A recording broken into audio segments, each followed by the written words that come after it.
Hello everyone नमस्ते है यहाँ मैले यो भिडियो चाहिँ तपाईँहरूलाई यसो देखाउनुको लागि पठाइदिएको हिजोको 83 वैशाख 1 गतेको सरप्राइज पनि हो मेरो लागि यो। अब मैले यो मान्छेलाई चिने पनि छैन खासमा चाहिँ, त्यही पनि एउटा भिडियो बनाइदिउँ भनेर मैले स्क्रिन सेयर गरेँ हो यसरी।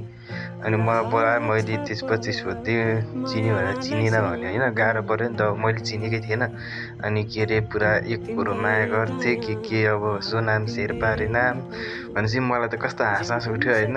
अनि त्यसपछि मैले थ्याङ्क यू भन्दै, त्यसो भने त उसले इन्स्टाहरू चलाउँछौ, म के अरे तिमी मलाई मन पऱ्यो यताउता भन्दै थियो।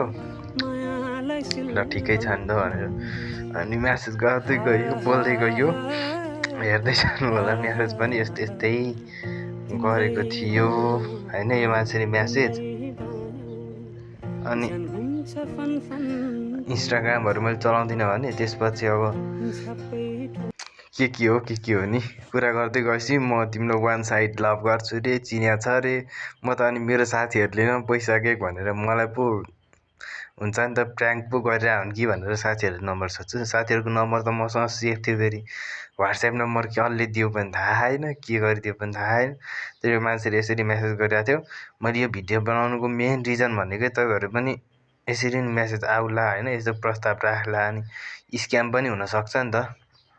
त्यही भएर फ्याट्ट विश्वास गर्नु हुँदैन भनेर चाहिँ मैले यो भिडियो बनाएको।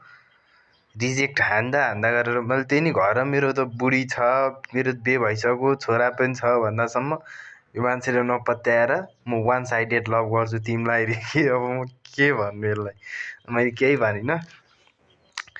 अनि म्यासेज गर्दै गयो, पछि कल गरेको यो केटी मान्छेहरूले नि मलाई यस्तरी म्यासेज गरेर जिस्का हो कि साथीहरूले भनेर कल गरेको।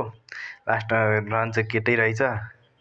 अनि केटो एकछिन 4 सेकेन्ड जति पनि बोल्यो कि बोलेन, त्यसपछि सक्यो, डरायो कि के हो। अनि म तिमीलाई तिम्रो बिहे भए पनि वान साइडेड लभ गर्छु रे, कता बस्छौ भन्थ्यो, गाउँ बस्छु भन्थ्यो मैले। ऊ चाहिँ कता यो काठमाडौँको दक्षिण ढोका कि पिपलबोट के भन्ने ठाउँ बस्छ अरे।